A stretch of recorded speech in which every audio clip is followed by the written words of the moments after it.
ሁለተኛ ጴጥሮስ ምዕራፍ 1 ቁጥር 3ን ሁላችንም አውጥተን በጋራ ብናነበው መልካም ነው። ሙሉ ስዕሉ እንዲኖረን ከቁጥር 1 ጀምሬ ባነብ መልካም መስሎ ይታየኛል። የኢየሱስ ክርስቶስ ባሪያና ሐዋርያ የሆነው ስምዖን ጴጥሮስ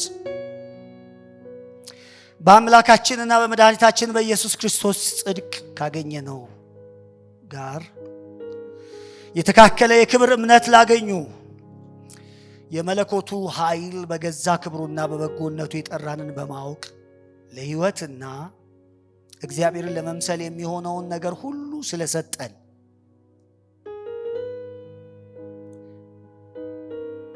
በእግዚአብሔርና በጌታችን በኢየሱስ ክርስቶስ ዕውቀት ጸጋና ሰላም ይብዛላችሁ።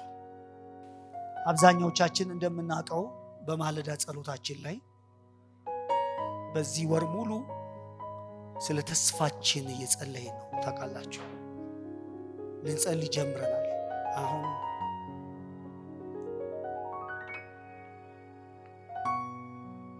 እዛ ውስጥ ሆኜ ነው ማወራችሁ። እዛ ስሜት ውስጥ እዛ አይነት መቀጣጠል ውስጥ ሆኜ ነው ማወራችሁ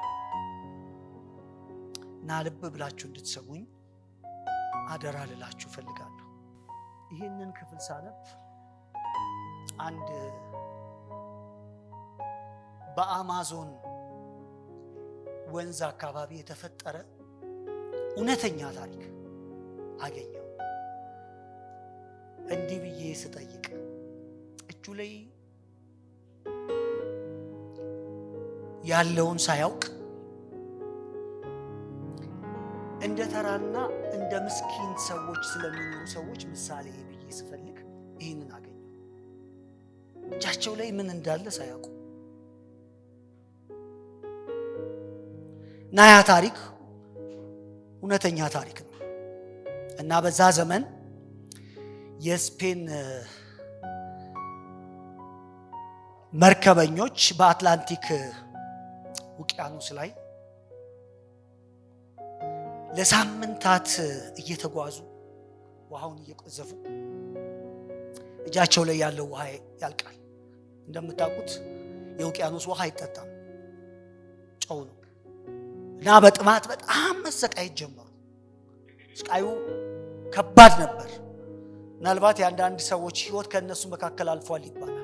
ምክንያቱም የጨው ውሃ ሰው ቢጠጣ በሕይወት መቆየት ስለማይችል እንደዛ እየተሰቃዩ ድንገት ሌላ መርከብ ባጠገባቸው ያልፋል። በዛ ስቃይ ውስጥ ማለት ነው። ያ የሚያልፈው ሌላኛው መርከብ ሲያዩት ውሃ ተባበሩን ብለው መጮህ ጀመሩ። ምክንያቱም ስቃይ ውስጥ ናቸው። የሚሽሉትን ያህል ነው በድካም ውስጥ የሚጣሩት ማለት ነው። ይጠሯቸዋል፣ እባካችሁ ውሃ እያሉ ማለት ነው። በሌላኛው መርከብ ውስጥ ያሉ ሰዎች ግን የመለሱላቸው መልስ ነው። እንደዚህ ነው ያሏቸው፣ ባልዲያችሁን ወደ ታች ጣሉና ጥማችሁን አርኩ አሏቸው። ሶ ሲምፕል፣ በቃ ባልዲ እዛ ጋር ይመጣል። እና ይህንን የመለሱላቸው ምክንያት አላቸው።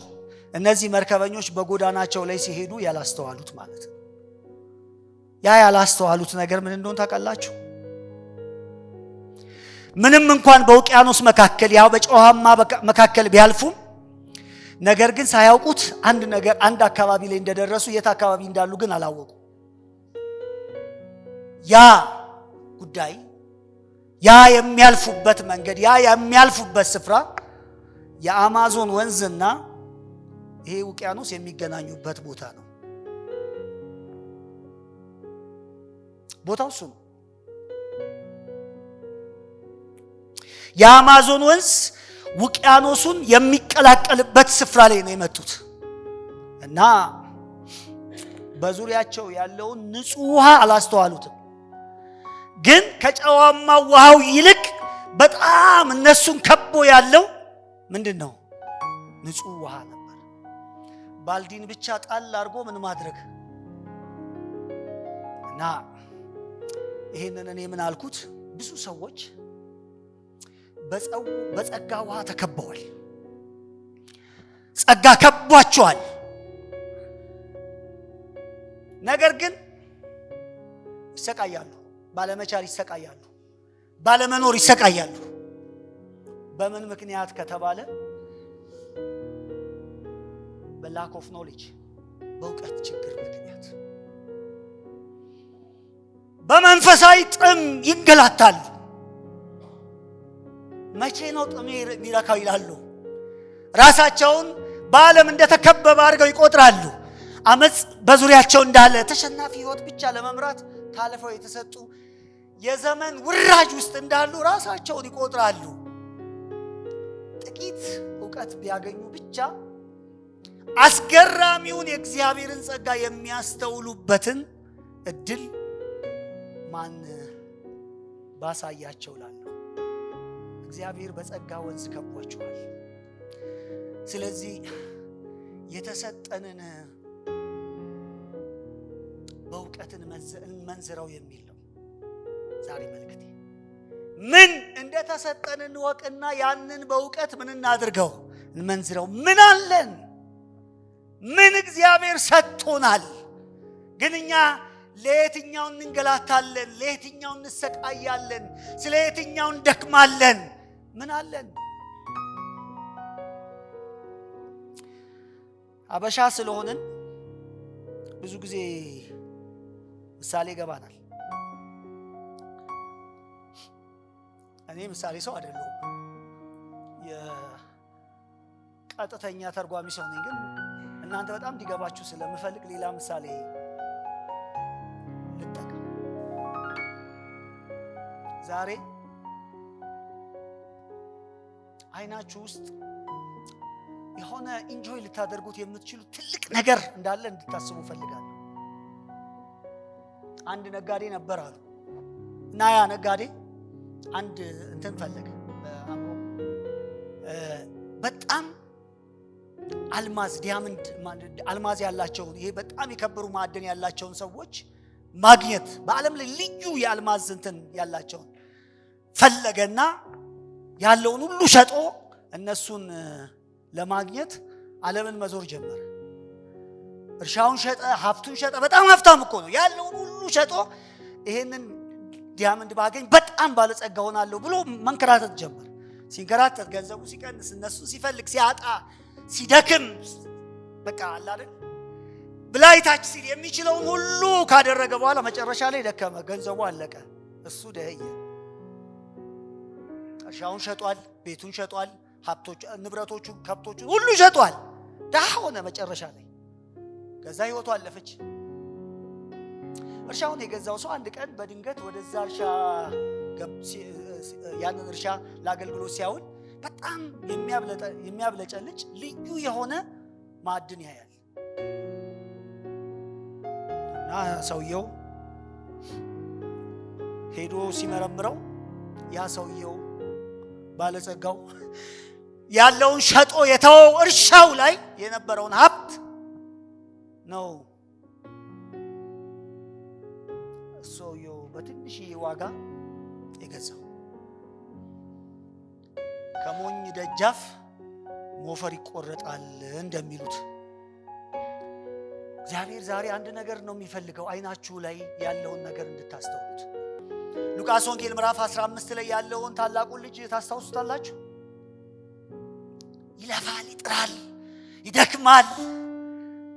ታናሹ ልጅ የትም ሮጦ ዞሮ ደክሞ ባክኖ እጁ ላይ ያለውን ሁሉ ደግሞ ከአመፀኞች ጋር አሳልፎ መጣ። የሆነ ቀን አባቱ ጋር መጣ። ልዩነቱ አንደርስታንዲንግ ነው። በቃ መረዳት ነው ነገሮችን ሁሉ የለወጠው። ገና እዛ ሳለ በራለት። የአባቴ ባሪያዎች ማለት ጀመረ። በራለት፣ ገባው፣ የሆነ ነገር አወቀ። የአባቴ ባሪያዎች እዛ እኮ እንደ ልባቸው እኮ ይሆናሉ። እኔ ልጅ ባልባል፣ ልጅ መሆን ሌላ ነገር ነው። እየሰማችሁኝ ነው? ልጅ መሆን ሌላ ነገር። እንደ ባሪያ እንኳን ብሆን ባሪያዎች እንኳን ኢንጆይ የሚያደርጉት ላይፍ እኮ አለ። ከእውነትም ሰው ልጁ ሲመጣ ካባ ደርቡለት ተባለ፣ ወርቃ እንደዚህ አርጉለት ተባለ። ትልቁ ሲመጣ ተናደደ። እደክማለሁ፣ እለፋለሁ፣ እጥራለሁ፣ ይህ ሁሉ ዘመን አንተ ለኔ ምን አደረክልኝ እንዴ? ያንተ የሆነውን ካላወቅህ ታዲያ ምን እናርግ? ኢንጆይ ማድረግ ያለብህን ነገር በጣም ኢንጆይ ማድረግ ካልቻልክ ታዲያ ምን እናርግ? ማንም እየዞረን ቁልልጭ ሲያሳየ የትም በሄድክበት ስፍራ ይሄንን እንሰጣለን ይሄ ጉድለት አለብህ ሲሉ ጉድለቴን ይሞሉልኛል ወደምትለው ሁሉ ስትንከራተት ምን ላርግ ታዲያ? እጅ ላይ እኮ ትልቅ ሀብት አለ። ጴጥሮስ እንደዚህ አይደለም ይላል፣ የመለኮቱ ኃይል ይላል አይደል? በገዛ ክብሩ አይደል የጠራንን በማወቅ ይላል አይደል? ለሕይወትና እግዚአብሔርን ለመምሰል የሚሆነውን ነገር ሁሉ የቀረው እኮ የለም፣ ያልሰጠን እኮ የለም፣ እጃችን ላይ የሌለ የለም እኮ። ሁሉንም ነገር ምን ብሎናል? ሰጥቶናል። ይሰጠናል አይደለም? እየሰጠን ነው አይደለም የሚለው ሰጥቶናል እግዚአብሔር። አትናቴዎስ ስለዚህ ነገር ምን ይላል መሰላችሁ? ሰጥቶናል የሚለው እሱ ሲተረጉመው በሱ ትርጉም ደስ ይለኛል። እግዚአብሔር ሰው የሆነው ይላል። እግዚአብሔር ምን የሆነው? ሰው የሆነው ሰውን በእርሱ ጸጋ አማካኝነት አምላክ ይሆን ዘንድ ነው ይላል። አትናቴዎስ ነው ያለው። እንዴት ይቻላል? ማሰብ ይከብዳል። ግን አትናቴዎስ እንደዚህ ያለ በጸጋ ሰውየውን ራሱን አይደል? ምክንያቱም እግዚአብሔር ራሱን ነው ያካፈለን ነው እኮ የሚለው አይደል? ራሱ ጻፊ ተሳሳትኩ፣ ደነገጣችሁ። ለዚህ እኮ ነው ማንጠቀምበት ያልመነዘር ነው እኮ። ለዚህ እኮ ነው መጽሐፉ የሚለው ምንድነው? ራሱን ሰጠን ነው የሚለው አይደል? እግዚአብሔር የሆነ ነገር አካፈለን አይደል የሚለው? ከመሬት ትልቁን ቆርሶ ሰጠን እኮ አይደለም የሚለው አይደል?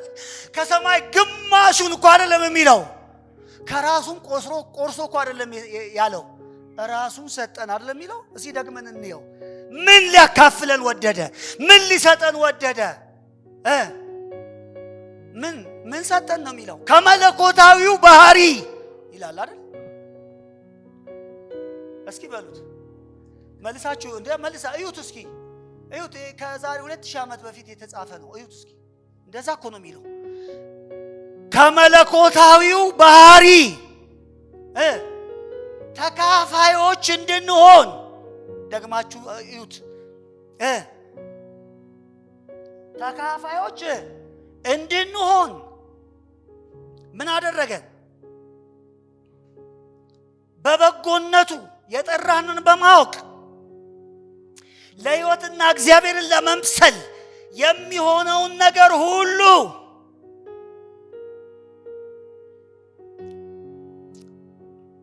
ምን አደረገን? እስኪ በሉታ ጮክ በሉ። እግዚአብሔር ምን አደረገን? ሰጠን። አትናቴዎስ እንደዛ አለ። በቃ እንግዲህ ይሄ አትናቴዎስ የዮሐንስ ደቀ መዝሙር የነበረ ሰው ነው። ከእንደሱ ጋር የነበረ ሰው ነው። በመጀመሪያው ክፍለ ዘመን የነበረ ሰው ነው። ኤፌሶን አካባቢ የነበሩትን ማህበራት ይመራ የነበረ ሰው ነው። እሱ ምን አለ? እግዚአብሔር ለምን ሰው ሆነ? ምክንያቱን ይመልሳል። ሰው በእርሱ ጸጋ አምላክ እንዲሆን ነው። ሰው ራሱ እንደዚህ እንዲመስል ነው። ለዚህ ነው ይላል። የመለኮቱ ኃይል የሚለው ቃል እኛን ከውድቀት አንስቶ ወደ ቅድስና ደረጃ የሚያደርሰንን መንፈሳዊ ጉልበት እንደሆነ እያሰበ ልውውጡን ሽግግሩን የሚያሳየው ምድርና ሰማይ ተለዋወጡ ይላል። ሰማይ መሬት መጣ፣ መሬት የት ገባ? የት በቃ ማይደረስበት ቦታ አደረሰ። የማይነካ ጥግ ላይ ገባን። የማይታይ ክብር ውስጥ አስገባን። ሊገለጥ የማይችል እግዚአብሔር ቸርነት ለኛ ተገለጠ። አዎ ጴጥሮስ ለምን ይመስላችኋል እንደዛ? ያቺ ዘመን ላይ የነበረችው ቤተክርስቲያን ትልቅ ፈተና ላይ እንደነበረች መቼም ቅዱሳን መጻሕፍትን ስታጠኑ ታውቃላችሁ። ቤተክርስቲያን ሁለት ትልልቅ ፈተናዎች አሉባት በታሪክ። ትልቅ አንድ እንደ እሳት የሚፈትን ፈተና፣ እሱን ጴጥሮስ በአንደኛው መልእክቱ ላይ ጽፏል። በጣም ከባድ እንደውም ሲናገር ምንድነው የሚለው? እንደ እሳት ሊፈትን ካለው መከራ እንግዳ ነገር እንደመጣባችሁ አድርጋችሁ ምን አትበሉ፣ አትቁጠሩ። ልክ ነው፣ እንደ እሳት ነው፣ ከባድ ነው፣ አስቸጋሪ ነው። እንደውም ምዕራፍ 5 ላይ በጣም ሁኔታውን ደግሞ ሲገልጥ ምንድነው ያለው? ሰይጣን የሚውጠውን ፈልጎ እንደሚያገሳ አንበሳ በዙሪያችሁ ምን ያደርጋል? ይዞራል ተብሏል። ያቺ ቤተክርስቲያን በእሳት የምትፈተን በመከራ ውስጥ የምታልፍ ብዙ ነገሮችን የምታጣ ከነሱ መካከል መሪዎች የሆኑ ሰዎች ለእሳት ታልፈው የሚሰጡባት አስጨናቂ ጊዜ ላይ የነበረችበትን ወቅት ያስታውሰናል አንደኛው ጴጥሮስ ሲጻፍ። ሁለተኛው ጴጥሮስ ግን እንደሱ አይደለም። ሌላ አስቸጋሪ ነገር መጥቶባታል። ከውጭም ሆኖ ከውስጥም ሆኖ እንቁልልጭ የሚሏት ሐሰተኛ አስተማሪዎች ተፈጥረዋል። ይቀራችኋል፣ የላችሁም፣ ባዶ ናችሁ፣ ምስኪን ናችሁ የሚሏቸው መረጃ ወይም ደግሞ ግኖስቲክ የሚባሉ ሰዎች፣ የእውቀት ሰዎች በሚባሉት ሰዎች በዛ ዕውቀት መንፈሳችሁን አውጥታችሁ በመንፈሳዊ ማንነታችሁ መኖር ትችላላችሁ የሚሉ ሰዎች ተፈጥረውባቸው ነበር። በእርግጥ የቱ ነው አስፈሪ? ለሰው ስታስቡት እንደ እሳት የሚፈትን መከራ ወይስ የሐሰት ትምህርት ነው ለቤተ ክርስቲያን በጣም አስቸጋሪ? እኔ ሁሉ ጊዜ በዚህ ጉባኤ እላለሁ፣ አሁንም ደግሜ እላለሁ፣ ሰይጣን ሁለት መልክ አለው ታውቃላችሁ። አንደኛው የእባብ መልክ ነው አይደል? የሐሰት ትምህርት ነው። ራሱ ራእይ ሲነገር ምንድነው የሚለው? የእባብ መልክ አይደል? የእባብ የቀደመው እባብ የሚል ቃል ተጽፎለታል ራእይ ምዕራፍ 12 ላይ አይደል? ያሁኑ ደግሞ ምን? ዘንዶ። ሁለተኛ መልኩ የዘንዶ መልክ ነው። ግን የቱ ያስፈራል? ዘንዶ ነው እባብ ነው የሚያስፈራ? ለሰውን በጣም አደገኛ አደጋ ውስጥ የሚከተው የትኛው ይመስላችኋል? በሰውኛ ዘንዶ ነው አይደል? ግን በእውነታው ዓለም ግን ምንድነው? ከገነት ያስወጣው ዘንዶ አይደለም። በመከራ አላስወጣህም ሰይጣን፣ በትምህርት ነው ያስወጣህ። መልካሙን ነገር እንዳያዩ ያደረጋቸው ማን? እግዚአብሔር እንዳደረጋቸው እንዳያስተውሉ ያደረጋቸው፣ ያሉበትን ሰማያዊ ስፍራ ኢንጆይ እንዳያደርጉ ያደረጋቸው፣ እንዳይረኩ በጉለት ሰው አሁን ብዙ ሰው በጉለት እየተሰቃየ እኮ ጎዶሎ ነኝ፣ ምስኪን ነኝ፣ መቼ ነው እኔ ጋር የምትመጣው? ንቃ እባክህ። እግዚአብሔር ያልሰጠ ምንም ነገር የለም። ንቃ እባክህ፣ ንቂ እህቴ። መቼ ነው? አንዳንድ ሰዎች ይሄዳሉ፣ እግዚአብሔር ሰው አንተ ጋር ስመጣ ነው ነገሬ ሁሉ መለዋወጥ የተጀመረው። አንተ ቤት ስመጣ ያንተ ጸሎት፣ ያንተ ልመና፣ ያንተ ውሃ፣ ያንተ ቅባ ቅዱስ ለወጥ። ንቃ። ይሄ እባብ ነው እያሳተ ያለው። እግዚአብሔር ሁሉን ሰጥቷል። ያልሰጠ የከለከለ የነፈገ ምንም ነገር የለም።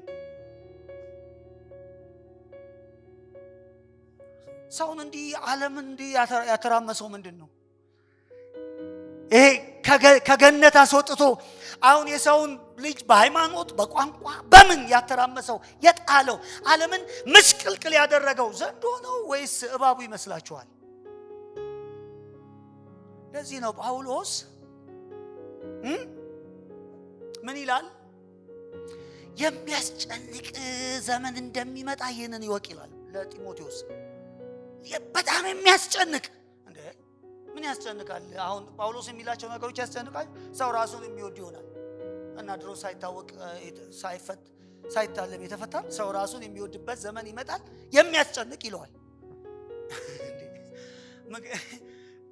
የሚገርመው ምዕራፍ 3 ላይ እንደዛ እኮ ጳውሎስ ሁለተኛ ጢሞቴዎስን ብሎ ምዕራፍ 4 ላይ እኮ የሚያስጨንቅ አይልም። በመስዋዕት እንደሚደረግ የኔ ህይወት ያልፋል ይላል። በቃ ያንን የሚመጣውን እንደ እሳት የሚፈተነውን መከራ ከምን አልፍ በመስዋዕት እንደሚደረግ ብሎ ያቀለዋል። አሁን ሰይጣን ገለባበጠብን አይደል? አሁን ምንፈራው ምንወድቅ የሚመስለን ስናጣ ነው አይደል? የተራብን ሲመስለን፣ የታመምን ሲመስለን፣ የደከምን ሲመስለን፣ ችግር በችግር ህይወታችን የተጥለቀለቀ ሲመስለው፣ አካላዊ መከራዎች በህይወታችን ላይ የመጡ ሲመስሉን፣ ህመም በህመም ሲያጥለቀልቀን የምንወድቅ ይመስለናል። እውነተኛ ክርስቲያን ይሄንን እንደ ልክ ጳውሎስ እንዳለው ሞት ነው፣ ህይወት ነው፣ ያለው ነው አይደል? የሚመጣው ነው። መልአክ ናቸው እንዳለው እኔን ከያዘበት ከክርስቶስ ፍቅር ሊለየኝ እንደማይችል ተረድቻለሁ እንዳለው ያን ያህል ከባድ አይደለም እንደ እሳት የሆነው ፈተና።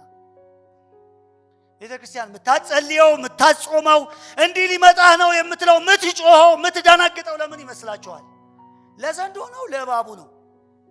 መልሱልኝ። የምትጮኸው አሁን ዘንዶ ነው፣ ሀገር ሊወረር ነው፣ ሊበላሽ ነው፣ ደም ሊፈስ ነው፣ አትጸልዩ ጸልዩ የምንለው ለምን ይመስላችኋል? ለዘንዶ እኮ ነው። እንፈራዋለን አይደል? ልክ ነው። በዓለም ያሉ ወንድሞች ሁሉ ይህንን መከራ እንዲቀበሉ አውቃችሁ ጸልዩ ተብለናል፣ እናውቃለን። ግን ያን ያህል ከባድ እኮ አይደለም። አንጥሮ ያውጣናል እንጂ እሳት ምንም አያደርገንም። ዘንዶ ምንም አያደርገን። እውነቴን ነው። እኔ ሁሌም እላለሁ ከሄሮድስና ከፈርዖን የቱ ይሻላችኋል? ፈርዖን ይሻላል እኮ። ፈርዖን ጉልቤ ነው። በቃ አስተሳሰቡ የጉልቤ ነው። አትወጡም፣ አትችሉም አይደል? አሳድጄ ይዛለሁ ነው የሚለው። ሄሮድስ እንደዛ አይደለም። አብሬ ሰግዳለሁ ነው የሚለው። እዚህ ይዘምራል፣ ይገባባል፣ ቃል ያካፍልሃል። ሄሮድስ እኮ እንደዛ እኮ መቅደስ ይሰራልሃል፣ ግን መሲህን ይነጥቀሃል፣ ኢየሱስን ያሳጣሃል። ከውጭ የመጡ ሰዎች ሰባ ሰገል በተለምዶ ስለሚባል ነው እንደዛ ማለት አይደለም። ግን የውጭ የምስራቅ ሰዎች መጥተው ሲሰግዱ መጽሐፉን የያዙ ሰዎች አሳልፈው ሰጡት። ልጁን የተወለደውን ስደት ውስጥ እንዲገባ አደረጉት። ምክንያቱስ ሰይጣን ሄሮድስ ሲሆን ከባድ ነው። ፈርዖን ሲሆን ምንድነው? ፈርዖን ምንም ጭቃብካ ነው የሚል ሌላ ምን ያመጣል አይደል? ሶስተኛ ሰራዊት እያሳደደ ማንገላታት ነው። እሱ ከባድ አይደለም። ጸልየ ታፈርሰዋለህ። ይሄ ጸልየ ማታፈርሰው የማይገባ አጠገብህ የሚዘምር የሚጸልይ የሚሰብክ መጽሐፍ የሚያነሳ ከባድ እባብ መጥቶባታል ቤተክርስቲያን ላይ። ለዚህ ነው ጴጥሮስ ምካቴውን እያስቀመጠ የዘመናችን ተግዳሮት የሄሮድስ ይመስላችኋል ወይስ የማን ነው? የፈርዖን የቱ ይመስላችኋል? እስኪ አሁን በቃ ፖለቲካው ገብቷችኋል። የቱ ጋር ነው ያላችሁት? አሁን ቸርች ምኑ ጋር ናት ያለችው? አሁን የትኛው ነው ያለው? አሁን ሄሮድስ ነው እየሰራ ያለው አየሩ ላይ ያለው ዘመኑ ውስጥ ያለው በቸርች አካባቢ ያለው ወይስ ፈርዖን ያለ ይመስላችኋል? ሄሮድስ ነው። ምክንያቱም ፈርዖን ማለት ደርግም መንግስቱ ሰዱት። በቃ አታመልኪም ነው የሚለው። ሌላ ምን ይላል? አታመልኪም እንደዛ ከሆነ ዘመን መለወጥ በኋላ እንደሱ አይደለም የሚለው። እኔም አብሬያችሁ እንደውም መቅደሳችሁን ሰራላችኋለሁ፣ የጸሎት ቦታ አዘጋጅላችኋለሁ የሚላችሁ። እንደውም ዘመኑ እንደዛ ነው መልኩ። ዘመናችሁን ለዩ፣ እባብ ነው እየሰራ ያለው ይላል ጴጥሮስ። እሱን ለማብራራት ነው አሁን የጀመረው፣ እሱን ለማሳየት፣ ትውልድን ለማንቃት፣ እጅግ አደገኛ ነገር ወደ ቤተ ክርስቲያን እየመጣ እንደሆነ ለማሳየት ይጥራል ማለት ነው። እሱን ታዲያ እንዴት እናሸንፍ ነው? እና የሚጀምረው ከክርክር ነው፣ ከሙግት ነው አይደለም? ከሙግት እኮ ነው የሚጀምረው። የክርስቶስን አምላክነት በማረጋገጥ የጀመረው ለምን መሰላችሁ? እነዚህ ሐሰተኞች የሚሉት አንድ ነገር ነው። የፈለጋችሁትን ብታደርጉ ያ የምታደርጉት ነገር ስጋዊ ስለሆነ ነፍሳችሁን ስለማይነካ ነፍስ አትነካም። ዳንካ አይደለው ነፍስ ምን አትልም አትነካም፣ ምንም አይደርስብህም።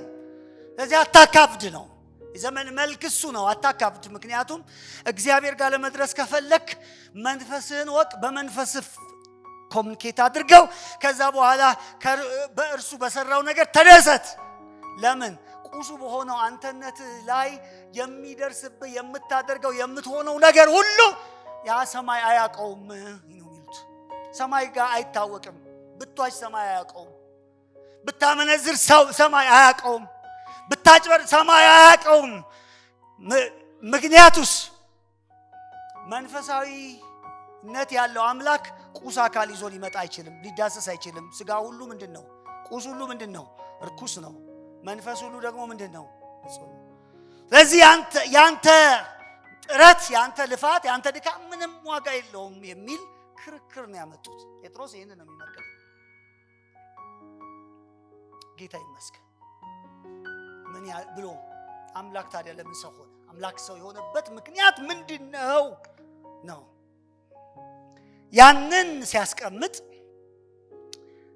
አራት ነገሮችን አስቀምጧል። ይሄንን በመጀመሪያ ለመናገር እፈልጋለሁ።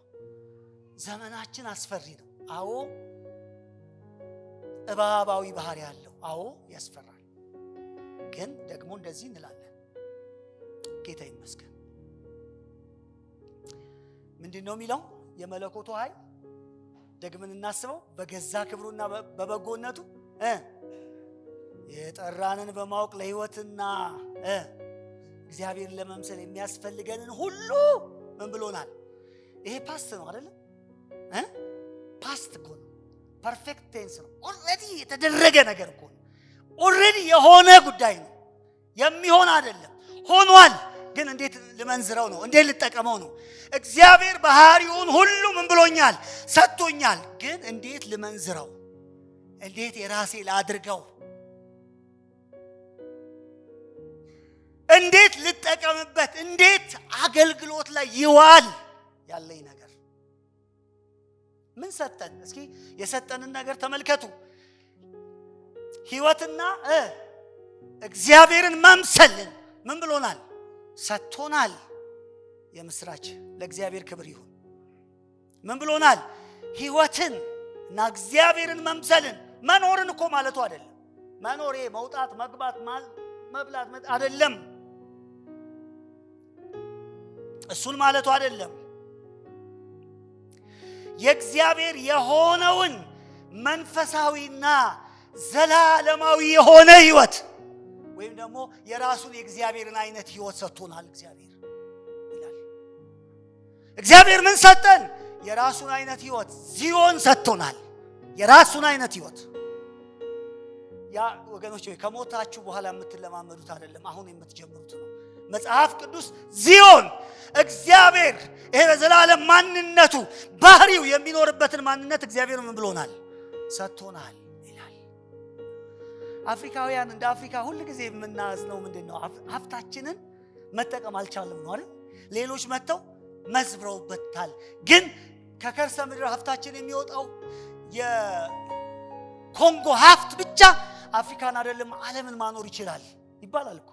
ኮንጎ ላይ ያለው ማዕድናት ብቻ ግን ያው አለ አይደለም ሌላው አካል ጣልቃ እየገባ ዳህናት ኮንጎ የመጨረሻ ዳህናት። እኛም እንደዛ የሆነን ይመስለኛል። ክርስትናችን የሆነ የተበደለ የተጨቆነ ክርስትና ያለን ይመስለኛል። ጉልበት የሌለው ክርስትና ይመስለኛል። ስለዚህ ሕይወት የምንለው የእግዚአብሔር አይነት ማለት ነው።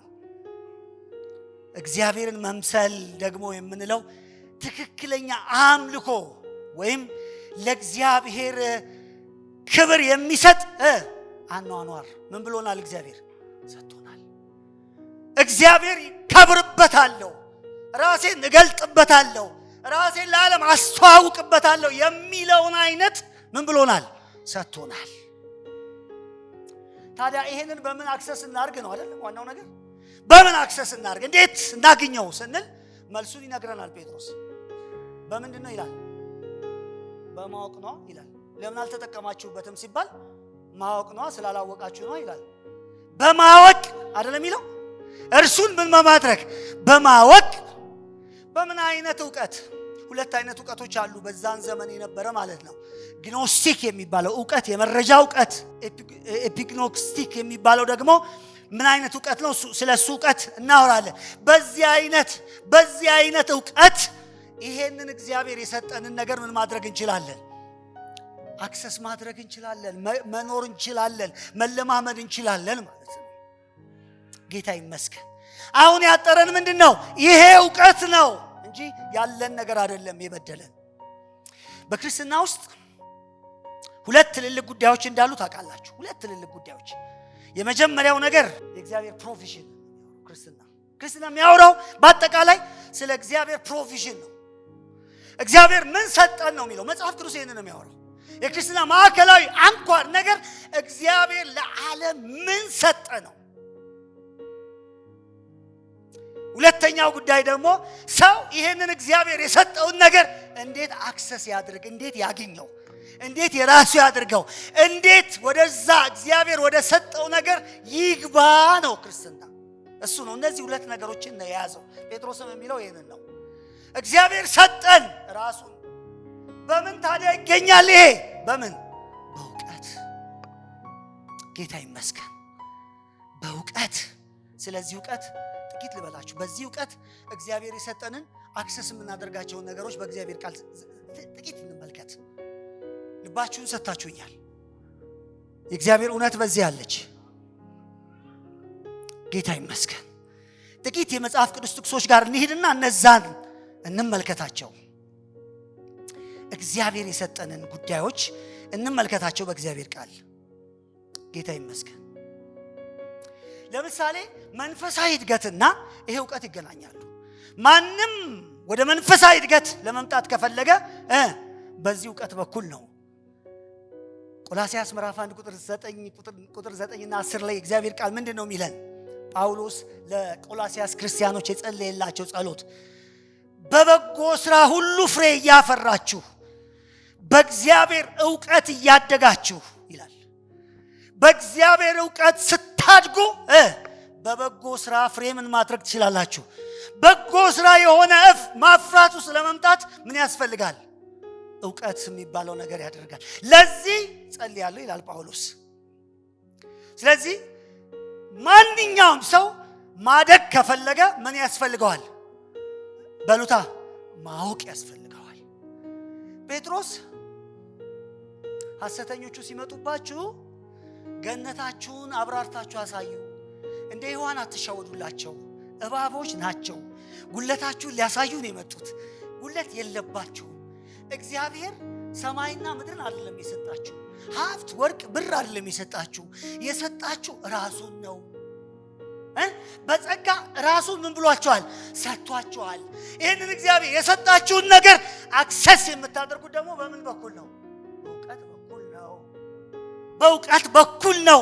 ለዚህም ሁሉም የእግዚአብሔር ነገሮች ሁሉ ወደ ህይወታችን የሚመጡት በምን በኩል ነው? ኤፒግኖሲስ በሚባለው እውቀት ነው።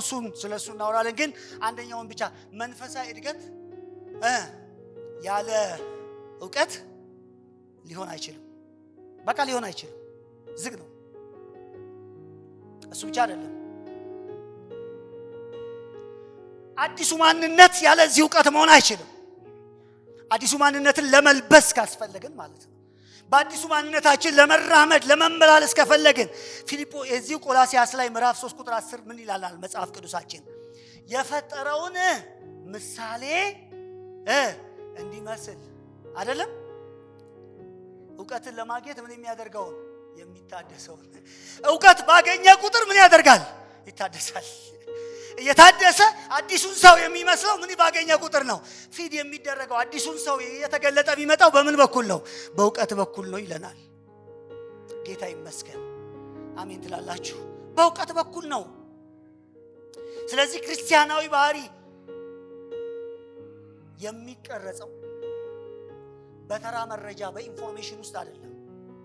እግዚአብሔርን በማወቅ በሚመጣ መታደስ ትራንስፎርሜሽን ነው። ይሄ እውቀት በነገራችን ላይ መረጃ አይደለም የሚሆነው፣ እኛነታችንን ሙሉ ለሙሉ ይለውጠዋል። ጌታ ይመስገን። እግዚአብሔርን በጥልቀት ስናቀው እርሱን መምሰል ስራ አይሆንብንም፣ ዳገት አይሆንብንም። ሶስተኛውን ነገር ላሳያችሁ። ይሄ እውቀትና ጸጋ ይገናኛሉ። ጸጋና ሰላም የሚባለው ነገር እንዲሁ ስንገናኝ የእግዚአብሔር ጸጋ ይብዛልን እንባባላለን ወይም የእግዚአብሔር ሰላም አንልም። ግን አንዳንድ ጊዜ ለምን እረበሻለሁ ክርስቲያኖኛ አትሉ? ለምን የተረጋጋ ህይወት ለመምራት አልችልም? ይሄ እውቀት ከሌለ ይሄ ምን የለም፣ ይሄ ሰላም የለም። ቅድም ባነበብነው ክፍል ላይ ምንድነው የሚለው ጴጥሮስ? በእግዚአብሔርና በጌታችን በኢየሱስ ክርስቶስ እውቀት ይላል አይደል? ምንና ምን ይብዛላችሁ በሉት እንደገና እስኪ።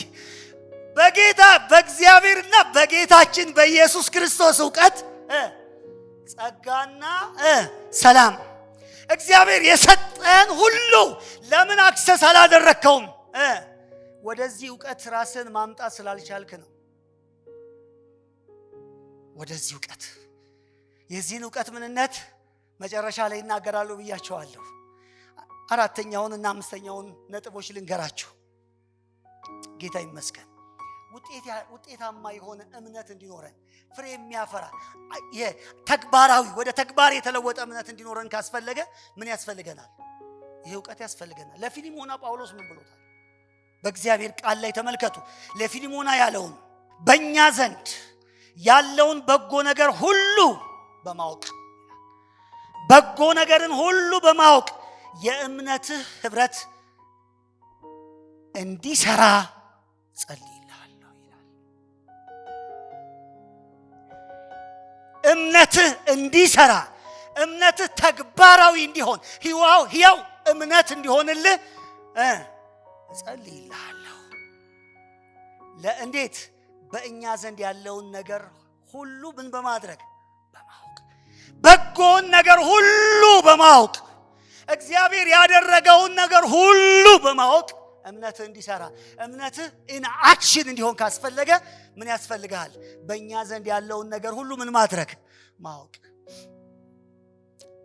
አሁን እኛ ሳናውቀው በሆነ መንገድ እውቀት ጠል እየሆንን ነው። ተሰርቶብናል። ከአገልጋዮች ጋር ባለፈው ነገር እያወራን ነበር። እኛ ራሱ የኛ የዘመን ስሪታችን ተጓዥ ስሪት ነው ያለን። በተጓዥ ስሪት ውስጥ ዋናው ትኩረት ማወቅ ነው እያልኩ አውርቻቸዋለሁ አይደል? ዋናው ስሪት ማወቅ ነው። ዋናው ጉዳይ ወደ እውቀት መምጣት ነው። እግዚአብሔር እሱን ይፈልጋል አሁን በዘመናችን። ምክንያቱም ምን እንደሰጠን የሰጠንን ኤክሰርሳይዝ ማድረግ የምንጀምረው እዛ ውስጥ ስንሆን ነው። ቶሎ ብዬ ሐሳቤን ወደ መጨረስ እመጣለሁ። አምስተኛው ደግሞ የእግዚአብሔር ቃል የሚነግረን ነገር በኤፌሶን ምዕራፍ 4 ላይ ቁጥር 13 ምንድነው የሚለን? ይሄ እውቀት ካለ በሐሰት ትምህርት ማንም ሰው አይናወዝም። ወዲህ እያላችሁ ይላል አይደል? በትምህርት ንፋስ እዛ እንዳትፍገመገሙ አይደል? ጌታ ይባረክ። የእግዚአብሔርን ልጅ በማመንና በማወቅ ወደሚገኝ አንድነት እንድትደርሱ እነዚህ የእግዚአብሔር አገልጋዮች መልእክተኞች ይሰራሉ ይላል። ወዲህ ያገኘው ሁሉ እንዳይወስዳችሁ እንድትጻኑ ካስፈለገ ሐሰትን መመከት የሚችል አቅም እንዲፈጠርላችሁ፣ እምነትን መተግበር የሚችል ህይወት እንዲኖራላችሁ፣ ጸጋ የበዛለት በሰላም የተረፈ ሰላሙ እንደ ወንዝ የሚፈስለት ሰው እንድትሆኑ ከፈለጋችሁ፣ አዲሱን ማንነት መግለጥ ከፈለጋችሁ፣ ከሁሉም ጋር ደግሞ ወገኖቼ በማያቋርጥ መንፈሳዊ እድገት ውስጥ ራሳችሁን ማግኘት ከፈለጋችሁ ይሄ እውቀት ወሳኝነት አለው። ታዲያ ወደዚህ እውቀት ለመድረስ ምን እናርግ? ሶስት ነገሮችን ብቻ አራት ነገሮችን ብቻ በመናገር ሐሳቤ ልቋጭ። ወደዚህ እውቀት ለመድረስ የመጀመሪያው አሁን ወደምላችሁ አይነት እውቀት ማሰሪያን እሱን ስለሆነ ማደርገው ማለት ነው። ወደዚህ ዕውቀት ግን ለመድረስ የመጀመሪያው ነገር የሚንበረከኩ ጉልበት ያስፈልጋቸዋል። ይሄ ዕውቀት ትምህርት ቤት የሚሸመት ዕውቀት አይደለም። አግኝታችሁኛል? ግኖሲዝም የሚባለው ዕውቀት በምንድን ነው የሚገኘው? ከትምህርት ቤት ነው። ኖሌጅ ነው፣ መረጃ ነው። ኤፒ የሚለው ግን በኋላ ላይ በደንብ ፈተን የምንመለከተው አይነት ዕውቀት ይሄ የተለየ አይነት ዕውቀት ነው። ይሄ ዕውቀት ግን ጳውሎስ እንድታውቁት ይላል፣ የልቦናችሁ አይኖች እንዲበሩ አይደል? ይሄ ዕውቀት ጋር እንድትደርሱ ምን አደርጋለሁ ብሏል? የክብርን አባት የጌታችን የኢየሱስ ክርስቶስን አምላክ እርሱን በማወቅ የጥበብና የመገለጥ መንፈስ እንዲሰጣችሁ ጸልያለሁ ይላል። የጸሎት ርዕሳችን፣ የጸሎት አጀንዳችን፣ የጸሎት አቅጣጫችን እርሱን ማወቅ ላይ እንዲሆን የእግዚአብሔር ቃል ጸሎት ነው የመጀመሪያው ጉዳይ። ሰምታችሁኛል? ይህ ዕውቀት የትም አታገኙትም። ጳውሎስ እንበረከካለሁ ይላል።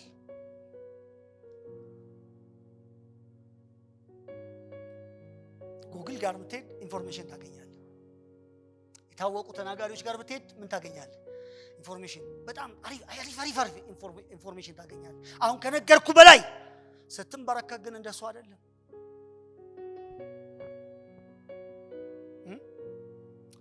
ስትንበረከክ ኢን ፐርሰንት ታውቀዋለህ እግዚአብሔር። በማንነቱ ታውቀዋለህ እግዚአብሔር። በክብሩ ታውቀዋለህ እግዚአብሔር። በሕይወት ታውቀዋለህ እግዚአብሔርን። መከራ በሆነበት ዓመት ታስታውሳላችሁ? ሐዋርያት ሥራ ላይ በጣም የሚገርመኝ ቃል አለ። በጸሎት የተቁት ግን ይላል እስጢፋኖስን ቀበሩት ይላል። ማለት በተወሰነ ልዩነቱን አሳይቶናል እኮ የህይወት ልዩነት፣ የጥራት ልዩነት አሳይቶናል። በሚጸልዩና ጥቂት በሚጸልዩ ሰዎች የህይወትን ጥራት እኮ አሳይቶናል መጽሐፍ። የሚጸልዩት ከመደናበር ወጥተው አብዝተው የጸለዩ ሰዎች እስጢፋኖስን፣ በኢንፎርሜሽን ያሉት ግን በለው መጣል ልትሞት ነው ምናምን ሲባል ላፍ ነው አይደል? ኢየሱስም እንደዛ እኮ ነው አይደል ያደረገው? ኧረ ተው እናንተ ሰዎች ጸልዩ አላቸው። አልጸልይም አሉ። ኧረ ተው።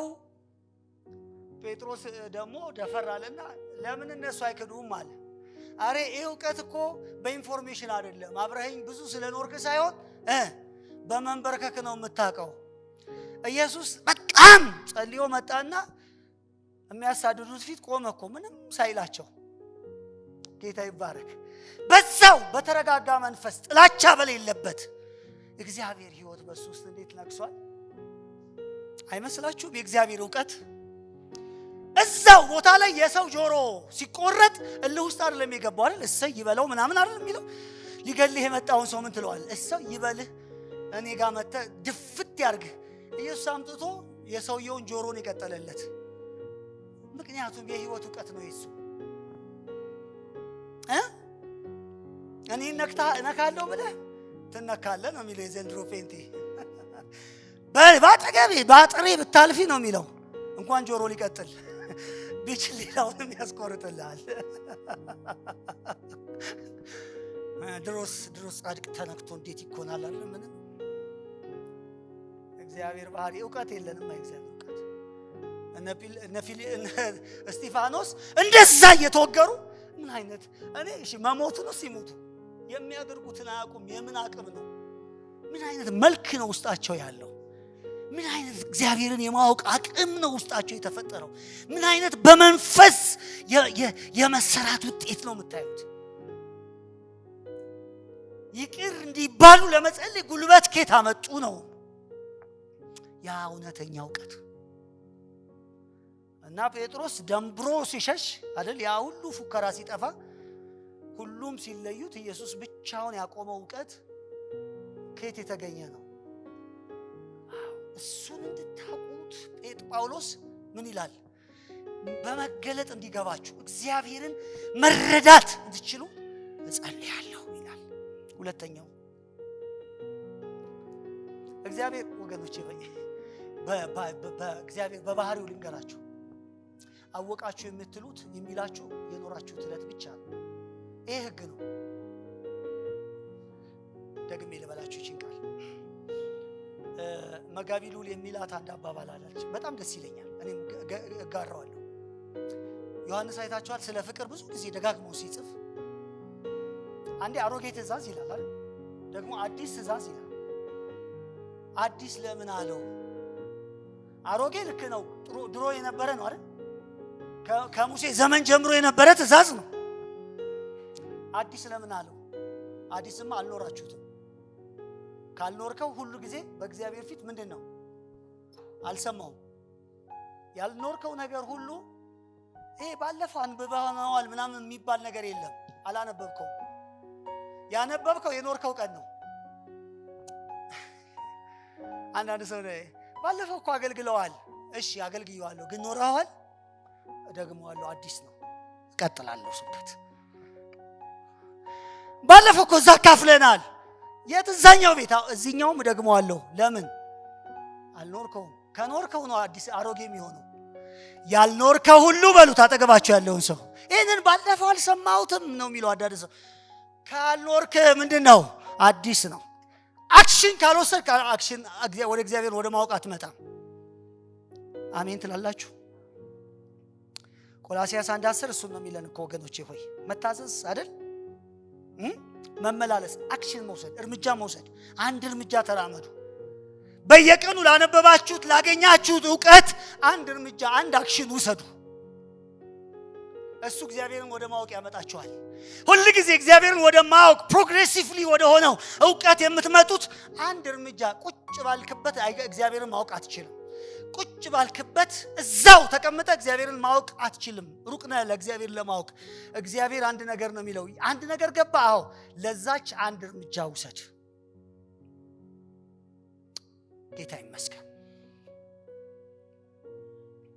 ቆላስይስ ምዕራፍ 1 ቁጥር 10 ላይ ምንድነው የሚለው መጽሐፍ ቅዱስ በበጎ ስራ ሁሉ ፍሬ እያፈራችሁ በእግዚአብሔር ዕውቀት እያደጋችሁ ይላል ሰው መቼ አደገ ስትሉት በበጎ ስራ ምን ማድረግ ሲጀምር ማፍራት ሲጀምር ስለ መስጠት ከሰማ ስጥ ስለ ማፍቀር ከሰማ ማፍቀር ጀምር ስለ ማካፈል ከጀመረ ያ የዕውቀት ሀሁ ነው ጀመርከው ጀምር አንድ ቀን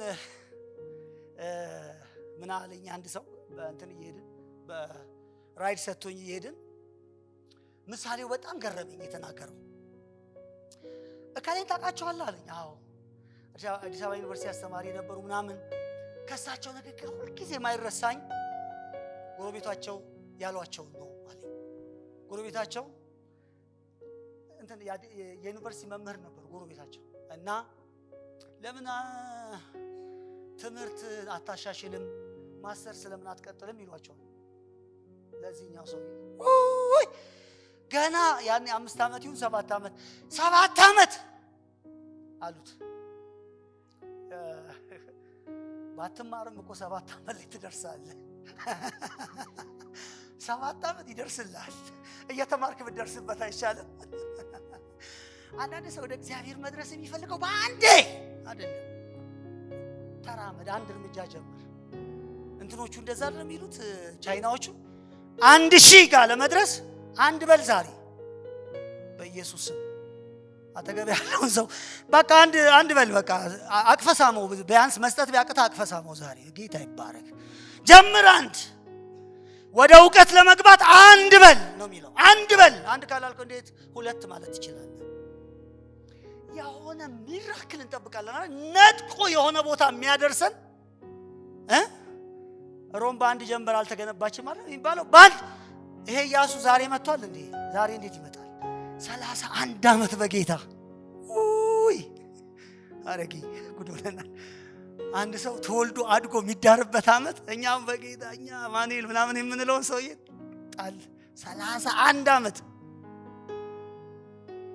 ግን 31 አመት ምን ሰራ 31 አመት የደረስክ ይሄንን ስላችሁ እኔ ያለቀስኩ ብላችሁ ደስ ይለኛል አንዳንድ ጊዜ ምን ላለው ስላችሁ እነሱ ምስክሮች ናቸው ደምስ ምስክር ወደ ከቸርች ኦርቶዶክስ እንወጣ ሪቫይቭድ ነበር ሁላችን ሁሉ ኦልሞስት ሁሉ ማገልጋይ ይመስል ነበር አይደለም ልክ ነኝ በየስፍራው ይጸልያል በየው እንዴት ምክንያቱም ስንወጣ ሁሉ አማኝ ካህን ነው ብለን ነበር ይወጣው አንተ በየመንገዱ ሲንጠባጠብ አንዳንዱ ሹፌር ሲሆን አንዳንዱ እንትን ሲሆን አለ በየመንገዱ ሲሆን ሁለት ነን ሶስት ብቻችንን ቀርተን አገኘ ነው። ሁልጊዜ በህይወታችሁ ምንም ነገር ላይ ይሁን የአክሽን ሰዎች ሁኑ። አንድ ብላችሁ ጀምሩ። ሶስተኛውና አራተኛውን ተናግሬ ሐሳቤን ልቋጭ። ሶስተኛው በማያቋርጥ ሁኔታ መታደስ ያስፈልገናል። ጌታ ይመስገን። ቆላስይስ ምንድነው የሚለው? የፈጠረውን ምሳሌ እንዲመስል ይላል አይደል? የሚታደሰውን አዲሱን ሰው ምን በሉ ልበሱታል፣ ያንን ግፈፉት ይላል። በምድር ላይ ያለውን ብልቶቻችሁን ሁሉ ምን በሉት ግደሉት። እስኪ በየቀኑ አንድ ባህሪያችሁ ላይ ይሄ ክፋት አለበት ብላችሁ እርምጃ ወሰዱበት። ይሄ ልክ አይደለም፣ ይሄ ዲን አይገልጥም። እየገፈፋችሁ እያወለቃችሁ ነው ማለት ነው። ራሳችሁን ይሄ ነው ወደ ዕውቀት የሚያደርሳን ማለት ነው። የመጨረሻው እግዚአብሔር ትጋት ይፈልጋል። እግዚአብሔርን ለማወቅ ከፈለገ አንድ ሰው መጸለይ፣ መታዘዝ፣ መታደስ፣ እንደገናስ መትጋት። አራት መዎችን ይውሰድ። አራት መ ቀላል ነው። አራቱ መ እግዚአብሔርን የማወቂያ መንገድ ምን? እስኪ መጸለይ በሏ። መጸለይ አራት መ በየማስታወቂያው ስንባል አልነበረም? በቃ ይሄን እንደ ማስታወቂያው ሰዱት። ጌታ ይመስገን። አራቱ መ ስትባል መጀመሪያ ምን? መጸለይ በሉታ ከኔ ጋር መጸለይ፣ ቀጥሎስ መታዘዝ፣ ቀጥሎስ መታደስ፣ በየቀኑ ማውለቅ ከላያችን ላይ ማራገፍ፣ ከላያችን ላይ የማይገባው ነገር እያየን ማራገፍ፣ ቀጥሎስ መትጋት። ጌታ ይመስገን። አሜን። መትጋት ፊልጵስዩስ ምዕራፍ 1 ቁጥር 9 ላይ እግዚአብሔር ቃል ፍቅራችሁ በእውቀትና በማስተዋል ሁሉ ከፊት ይልቅ እንዲሆን ምን በሉ በሉታ ትጉ። ጌታ ይመስገን። አሜን። ምን በሉ?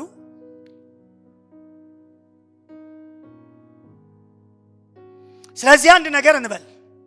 እግዚአብሔር ምንም አይነት የአቅም ማነስ እንዳይኖረን አድርጎ ራሱን ለኛ ምን ብሎናል? ሰጥቶናል። ይሄ በጣም መታወቅ አለበት። ያልሰጠን ምንም ነገር የለም። እግዚአብሔር ራሱን የሰጠ። አጠገባችሁ ያለውን ሰው እግዚአብሔር ራሱን የሰጠ በሉት። በቃ ከዚህ በላይ ምን ይስጥህ? በቃ ራሱን ሰጥቷል። መመንዘር ከፈለክ ምንድነው የሚያስፈልግህ? ይህንን እግዚአብሔር የሰጠበት ዋነኛው ምክንያት መነሻው ያንተ ሁኔታ ሳይሆን የራሱ ፍቅር ነው አይደል? በበጎነቱ፣ በፍቅሩ፣ በርህራሄው፣ በቸር አድራጊነቱ ሰጥቷል ይለናል። መንገዱ ግን ምንድነው? እስኪ በሉታ ማወቅ። እግዚአብሔር ወደ ሰጠን ነገር ለመድረስ መንገዱ ምንድነው? አልሰማሁም። ጮክ ብላችሁ በሉኛ። ማወቅ። ማወቅ ማወቅ ማለት ቅድም ብያቸዋለሁ። እቺ ኢፔ የምትለው ቃል በግሪክ ሙላት ማለት ነው፣ ወይም መስተካከል ማለት ነው፣ ወይም የረቀቀና በተመክሮ የሚገኝ ዕውቀት፣ በመኖር ውስጥ ያለ ዕውቀት ማለት ነው። ኤፒግኖሲስ።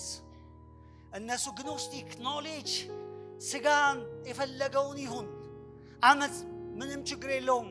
ለመንፈሳዊ ዓለም ትርጉሙ እሱ አይደለም። እናስ ትርጉሙ አንተ ማንነትህን ማወቅ፣ እሱስ መንፈሳዊ አንተነትን አይደንቲቲ ነው። እሱ አይደለም። እግዚአብሔር ሰው ሆኗል፣ ተዳሷል፣ ተነክቷል። እግዚአብሔር በዚህ ምድር ላይ መጥቶ አናጢ ሆኗል። እንጨት ቆርቁሮ መጥቷል። በበረት ውስጥ ተወልዷል። እግዚአብሔር በአካል አይተነዋል፣ ተቀድሶ አይተነዋል። የኛ ስታንዳርድ እግዚአብሔር ነው በስጋ የመጣው ይለናል። እሱ እግዚአብሔር ያለውን ሁሉ ደግሞ ምን ብሎናል? ሰጥቶናል። ስለዚህ እኔ አናጢ ሆናለሁ፣ ምክንያቱም እግዚአብሔር በስጋ መጥቶ ምን ስለሆነ? አናጢ ስለሆነ። እኔ እግዚአብሔር ልጅ ሆኜ እኮ ይላል ሰው። የእግዚአብሔር ልጅ አናጢ ነበረ፣ እንጨት ይጠርብ ነበረ። ታውቁታላችሁ። ያ እግዚአብሔር ልጅ ያኔ ሰው ብቻ አልነበረም። አያችሁ፣ የሆነ እግዚአብሔር የሚሆነው በተአምር ባህር ላይ መራመድ የጀመረ ሰዓት አይደለም። ይሄ ዱዋል ሜንታሊቲ ውስጣችን እኮ ስለተፈጠረ ነው። ራሱ እግዚአብሔር ያንን አናጢነት ቁጭ ብሎ ሲሰራ ሲያስቡት ሰውን ለማስደሰት እንጨት እየሸጠ እንደዚህ አይነት ፑልፒት እየሰራ የሆነ ነገር እየሰራ ለቤተሰቡ ሲያገለግል እስኪያስቡት ያ እግዚአብሔር ነው። እሱ እግዚአብሔር ባንተ መጥቷል። እሱን ኤክስፒሪየንስ አድርገው እወቀው። እሱን በጸሎት እያወቅከው ስትመጣ እሱን መግለጥ ትጀምራለህ ነው የሚለው። አንድ ምሳሌ መስዬ ልንገራችሁ ልጨርስ። መቼም ዛሬ ምሳሌ አበዛ እንደምትሉኝ አውቃለሁ። ይቅርታ። አንድ ለማኝ 30 ዓመት ሙሉ ለመነ። የለመነባት ደግሞ ትንሽ ዱካ ናት፣ ስብርብር ነገር ያለች ግን ደግሞ ሳጥን ናት። በየጠዋቱ እየመጣ እዛች ጋር ቁጭ ብሎ እጁን ዘርግቶ ይለምናል። ስንት ዓመት? 30 ዓመት። ድክም ብሎታል። አንድ ቀን ማለዳ ላይ አንድ ሰው መጣና እቺ የተቀመጥክባት ሳጥን ምንድነው አለው። አይ በቃ እዚህ ዝም ብዬ ወገቤን እንትን እንዳይለኝ እምቀመጥባት ምንድናት? ሳጥን ናት። ስንት ጊዜዋ ነው? ረጅም። ኧረ 30 ዓመት። እኔ ከፍታ አይተህ ታውቃለህ? ኧረ እኔ አላውቅም። እስኪ ክፈታት፣ እስኪ አንዴ ክፈታትና ያት። እሺ ላንተ ስል ብሎ እንደ ጴጥሮስ እንዳደረጉት ጌታ እንደ ቃልህ እስኪ እንጣለው እንዳሉት ክፍት ሲያደርገው ወርቅ ነው ውስጡ ያለው። ወርቅ ላይ ተቀምጦ የሚለምን የዘመናችን ጴንጤነት ማለት እሱ ነው። ወርቅ ላይ ተቀምጠ እንዴት ትለምናለህ? ተነስ። ወርቅ ላይ ተቀምጠ፣ የከበረ ሀብት ላይ ተቀምጠ፣ የከበረ ማንነት ተሰጥቶ ሽምቅቅ ብለህ ለምን ትኖራለህ? ደካማ ሆነ መስለህ ለምን ትታያለህ? በኃጢአት ተከብቤያለሁ ብለህ ለምን ልፍስፍስ ደካማ መስለህ ትታያለህ? ረሃብተኛ ጥማተኛ ለምን ሆንክ? ወርቅ ላይ ተቀምጠ፣ የጸጋ ወንዝ በፊት እየፈሰሰ እግዚአብሔር ምክር በፊት ያለ እግዚአብሔር ራሱን ሰጥቶ ለምን ትደህያለህ? ትጋትን አሳይበል፣ ጨምር። እግዚአብሔርን ለማወቅ ከፈለክ ይሄን ጨምር ይላል ጴጥሮስ። ይሄን ጨምር፣ ተነስ። ተረት አይደለም እኛ የምናወራው እውነት ነው። በዓይናችን አይተነዋል። ከገናናው ክብር የምወደው ልጄ ይህ ነው ሲል ምን ብለናል? አይተነዋል። ያ ክብር የኛ ሆኗል። እዛ ክብር ተገኝተናል። በዛ ክብር ውስጥ አለን። ተነስ። ማንም አያሳንስ። ማንም ለገዛ ፈቃዱ እየመጣ እየተረጎመ አንተን ትንሽ አያድርግህ። ተረት እየፈጠረልህ ገና ሊመጣ ያለ ደግሞ ትልቅ ክብር ከፊትህ አለ። ትንሽ አይደለህም። ተነሽ እህቴ። በኃጢአት ለምን ትልኮሰኮሻለሽ? በድካም ነፍስሽን ለምን ትይዣለሽ? በኃጢአት ባርነት ውስጥ እንዳለ በቃ እግዚአብሔር ወይ ትረዳኛለህ ለምን ትይዋለሽ? ትንሽ እኮ ነው። ባልዲህን ጣል አድርገህ ንጹህ ውሃ መጠጣት ስትችል ለምን ትሰቃያለህ? ዛሬ አንድ ጸሎት መጸለይ እፈልጋለሁ። አጋርን ጋር አጠገብ ሆና ተኝታለች አይደል? ተሰቃይታለች። ካሁን በቃ ልጄን አላይም ብላ ርቃ እኮ አስቀምጧለች። ግን እኮ እውነቱ እኮ አጠገቧ ነው። አይኗን ያልተከፈተው አይን አልተከፈተም እንጂ እግዚአብሔር የጸጋ ጅረት እኮ አጠገብ አስቀምጧል። ጅረት፣ ደስ የሚል የገነት ጅረት የሚመስል የጸጋ ጅረት እኮ በውስጥ በአካባቢ እየፈሰሰ ነው። በአንድ ነገር ብቻ አልቀዳኸውም፣ እውቀት በሚባል ባልዲ። ከዛ ጌታ ይባረክ። ዛሬ አንድ ነገር ነው ጸሎቴ። እግዚአብሔር ዓይናችንን ክፈት። አትፈቅዱ? አይመስላችሁም? ኤልሳን አያስታውሳችሁም? ይሄ አሁን የምነግራችሁ ነገር የኤልሳ ሎሌ ወያው ጠፋን፣ ወሬ ሁሉ እሱ እኮ ነው። ጠፋን፣ ልናልቅ ነው። ኤልሳ ቢጨንቀው ምን አለ? እባክህ ጌታዊ ሰራዊት ላክ አይደለም ያለው። ጌታዊ እኛን የሚጠብቁ እባክህ ከወታደሮች መካከል አይደለም ያለው። እባክህ አጠገባቸው ያለውን ሰው ያዙለትና እባክህ አይኑን ክፈት፣ እባክህ ጌታ አይኑን ክፈትለት፣ እባክህ አይኑን ክፈት። ምንም አይደለም። የተቸገረው ሀብታቱ አይደለም፣ ቸግሮት አይደለም፣ ጎሎት አይደለም፣ አጥሮት አይደለም። አይኑን ክፈተው። ሲያይ ደግሞ ለወጠው አይደል ነገሩ። የእግዚአብሔር ሰራዊት አለ፣ እሳት ሰረገላ አለ፣ አቤት ሲያስፈሩ አለ።